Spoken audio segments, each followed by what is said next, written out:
What's up guys, in this short tutorial I will show you how to create a guest user account for your Windows 10 device.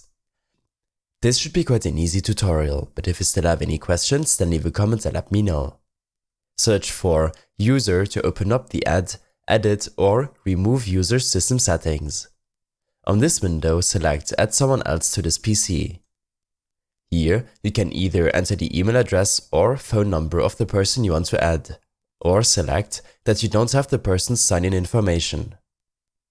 Next, you can choose to add a user without a Microsoft account, or create an account for the new user.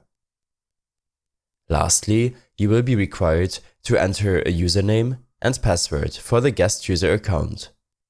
Below, you can use security questions to protect the account. I hope this helped you out. Leave a comment if you have any questions and see you in the next one.